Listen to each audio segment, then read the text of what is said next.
যে নাম শুনলে তৃণমূল কংগ্রেসের বুকের ভিতরটা খালি হয়ে যায়, সেই নাম দুহাত তুলে আমার সাথে বলুন, জয় জয় শ্রীরাম, জয় শ্রীরাম, জয় জয় শ্রীরাম। বন্ধুগণ, আজকের এই ব্রিগেডের মহাসমাবেশে পশ্চিমবঙ্গের বিভিন্ন প্রান্ত থেকে যারা আগত হয়েছেন তাদের সকলকে আমি আমার করজোড়ে কুর্নিশ জানাই। যেহেতু এই প্রখর রোদের মধ্যে আপনারা যে বিপুল সংখ্যায় মাথায় টুপি দিয়ে এবং এই প্রখর রোদের মধ্যে ভারতীয় জনতা পার্টির সভাতে এসেছেন, মোদীজিকে শুনতে এসেছেন, এটা শুধুমাত্র ভারতীয় জনতা পার্টিতে সম্ভব। তৃণমূল কংগ্রেস হলে বিরিয়ানির প্যাকেট দিয়ে এই ভিড় জোগাড় করতে পারবে না, তাদের পক্ষে সম্ভব না। এটা ভারতীয় জনতা পার্টির কার্যকর্তারা করতে পারে। মঞ্চে আমাদের সমস্ত নেতৃত্ব উপস্থিত আছেন।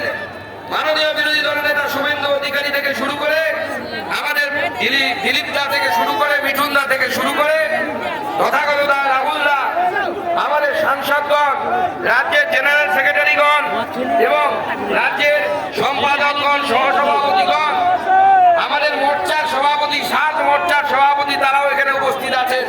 প্রাক্তন মন্ত্রীরা উপস্থিত আছেন, আমাদের রাজ্যসভার সাংসদ তারা উপস্থিত আছেন।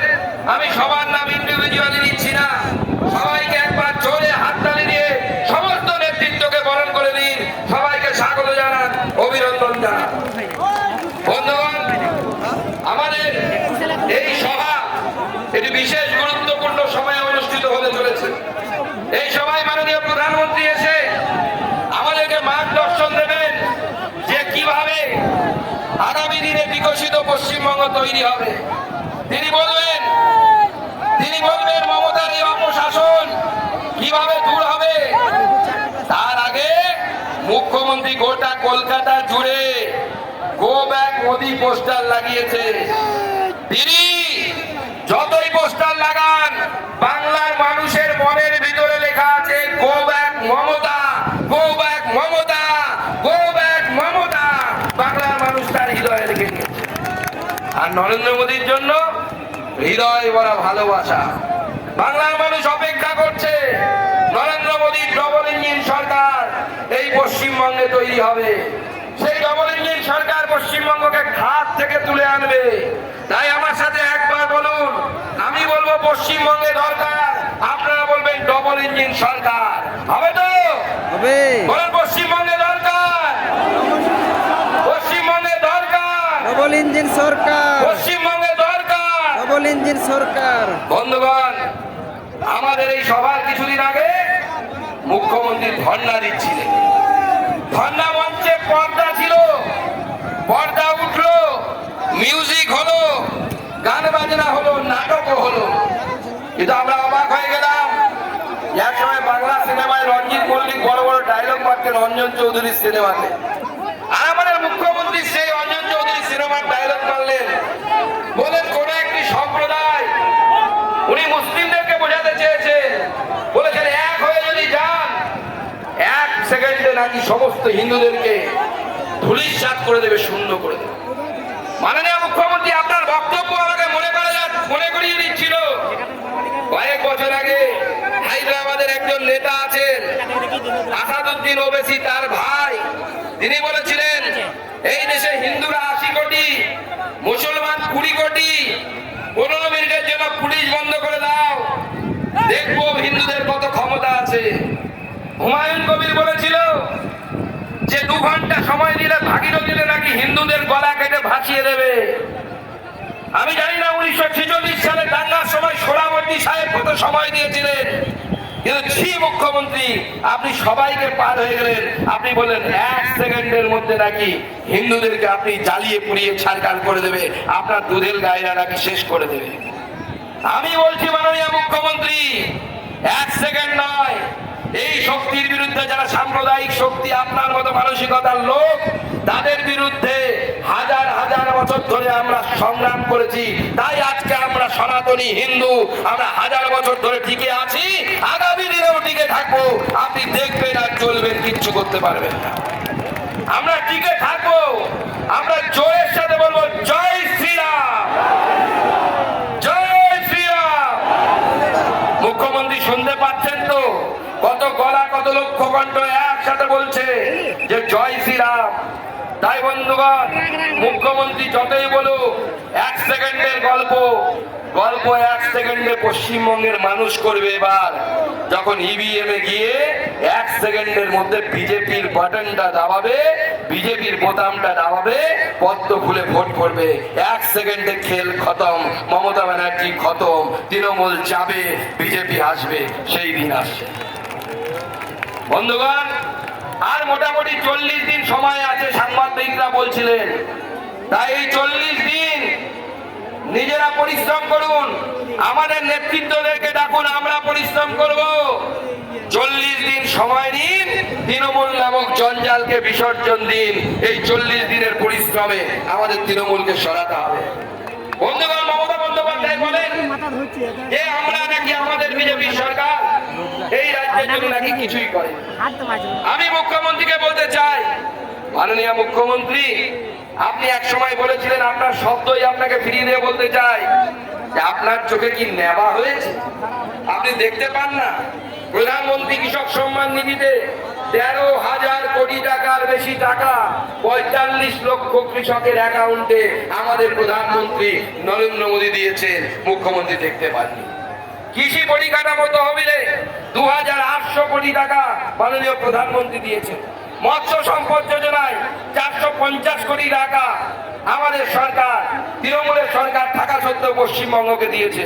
কিষাণ ক্রেডিট কার্ডে 530 কোটির বেশি ঋণ, 1.25 হেক্টর জমিকে মাইক্রো ইরিগেশনের ব্যবস্থা, 1 কোটির বেশি সয়েল হেলথ কার্ড আমাদের প্রধানমন্ত্রী দিয়েছে। আমাদের মাননীয় প্রধানমন্ত্রী পাট চাষীদের ন্যূনতম সহায়ক মূল্য 2 গুণেরও বেশি বাড়িয়েছে। আর মুখ্যমন্ত্রী আপনি কি করছেন?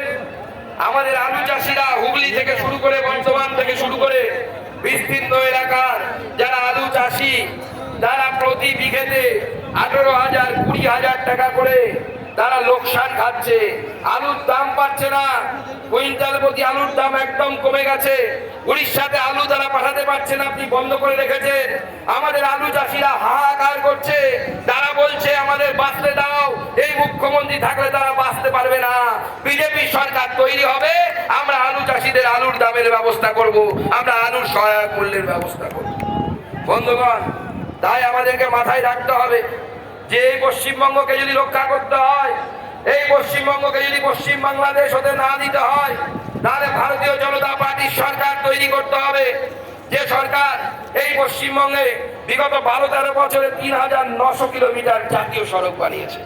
প্রধানমন্ত্রী গ্রাম সড়ক যোজনায় 37,000 কিলোমিটার গ্রামীণ রাস্তা তৈরি করেছে। রেল বাজেট, মমতা বন্দ্যোপাধ্যায় যখন রেলমন্ত্রী ছিলেন তখন তিনি যা রেল বাজেট দিতেন তার ডবলেরও বেশি টাকা, প্রায় 14,000 কোটি টাকা আমরা এই বাংলায় দিয়েছি, আমাদের সরকার দিয়েছে। 9টি বন্দে ভারত এক্সপ্রেস, 100% রেলের যে রেলপথ তার বৈদ্যুতিকরণ হয়ে গেছে। আজকে মমতা বন্দ্যোপাধ্যায়ের নেতৃত্বে পশ্চিমবঙ্গের পিছনের দিকে যাচ্ছে। ন্যাশনাল ক্রাইম ব্যুরোর তথ্য অনুযায়ী গোটা দেশে মহিলাদের উপরে 207 খানা অ্যাসিড হামলা, অর্থাৎ অ্যাসিড দিয়ে মহিলাদের দিকে ছুঁড়ে মারার মতো ঘটনা ঘটেছে। তার মধ্যে 57টি এই রাজ্যে। মুখ্যমন্ত্রী, আপনার লজ্জা লাগে না? আপনি একজন নির্লজ্জ মহিলা মুখ্যমন্ত্রী হওয়ার পরেও আপনি এই ধরনের অপরাধগুলোকে সংরক্ষণ দিচ্ছেন। আপনি শেখ শাহজাহানের পাশে গিয়ে দাঁড়াচ্ছেন। আপনার ইন্টারভিউতে আপনি বলেছিলেন যে শেখ শাহজাহান কিন্তু দুষ্কৃতী নয়। আজকে সেই শেখ শাহজাহান আমাদের মা বোনেদের তাদের ইজ্জত নিয়ে ছিনিমিনি খেলছে। আর যদি ভেবে থাকেন যেটা চলবে না, বিজেপির সরকার আসবে, বিজেপির থানাতে বুলডোজার থাকবে, যারা মহিলাদের উপর অত্যাচার করবে তাদের বাড়ির উপর বুলডোজার চলবে। এটা বিজেপির প্রতিশ্রুতি, আমরা এটা পূরণ করব, আমরা করব, আমরা করে দেখাবো।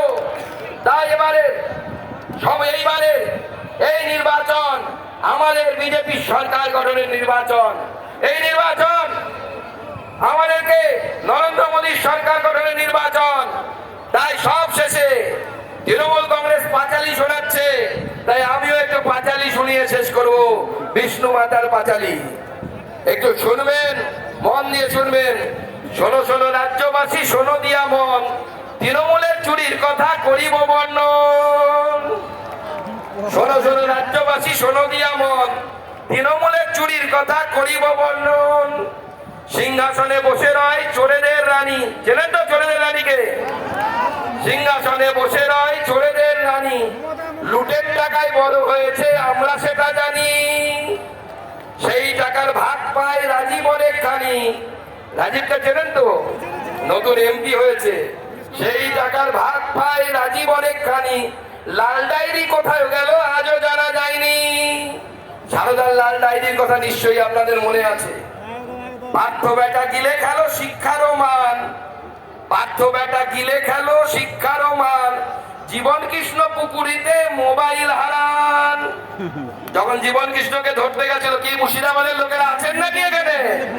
যখন জীবন কৃষ্ণকে ধরতে গেছিল, বেটা মোবাইল ছুঁড়ে পুকুরে ফেলেছিল। পার্থ বেটা গিলে খেলো শিক্ষারও মান, জীবন কৃষ্ণ পুকুরেতে মোবাইল হারান।